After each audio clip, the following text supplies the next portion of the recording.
very quickly. I am trying to jumpstart a conversation in America. And I realize, this might be a Herculean task, but I think I've done it before.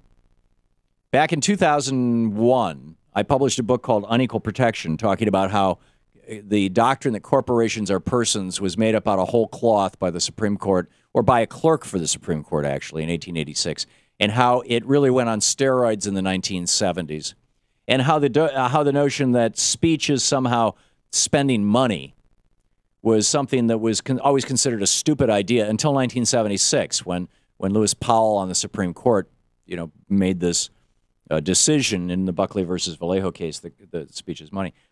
And I for several years, I was out there kind of pounding on this, saying, let's have a conversation about it. Now we're having a conversation about it. I don't think it's, I can even attribute most of it to my efforts. I think most of it you can track back to the efforts of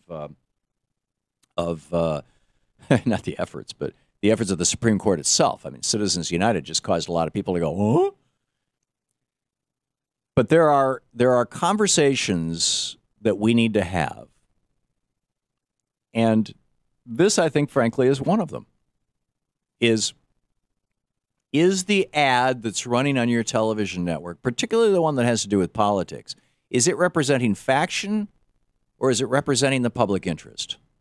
To quote James Madison, is it representing the permanent and aggregate interests of the community?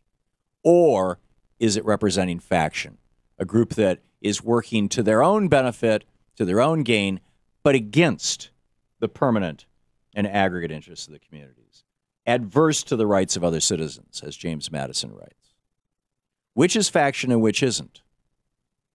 And I think if we simply had that conversation in the United States, if we simply taught our children this very simple Civics 101 concept, that there are some people who are active in the political sphere whose principal goal is, and I quote James Madison, adverse to the rights of other citizens or to the permanent and aggregate interests of the community. In other words, they're not working for the common good. They're working for their own good.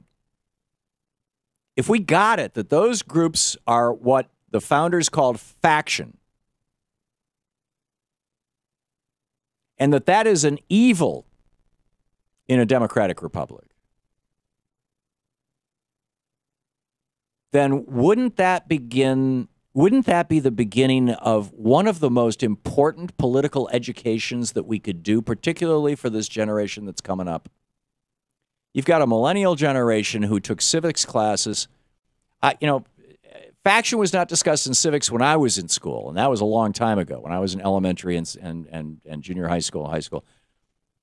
We didn't discuss faction or what it meant beyond, we studied Federalist Number 10, but frankly, I always thought that faction and political parties were essentially the same thing. But what about the idea that faction and political parties are very different things? The factions can take over political parties, and that right now, in fact, the Republican Party is the wholly owned subsidiary of a handful of factions. There's the big business faction represented by the Business Roundtable and the U.S. Chamber of Commerce. There's the oil faction, represented by a half a dozen oil companies and the Koch brothers. There's the billionaire faction, which is wildly overrepresented in terms of their influence on the Republican Party, where you go to Charlie Adelson on bended knee and kiss his ring and beg him for another $1 million. These are factions. They are adverse to the interests of the community, of the larger community. Or again, to quote James Madison, by a faction, I'm talking about a group that is adverse to the rights of other citizens or to the permanent and aggregate interests of the community. I think if young people in particular, but right across the board, all across the board, if Americans were to just start having this conversation, asking themselves, is this faction or not? This could be one of the most important parts of our political dialogue.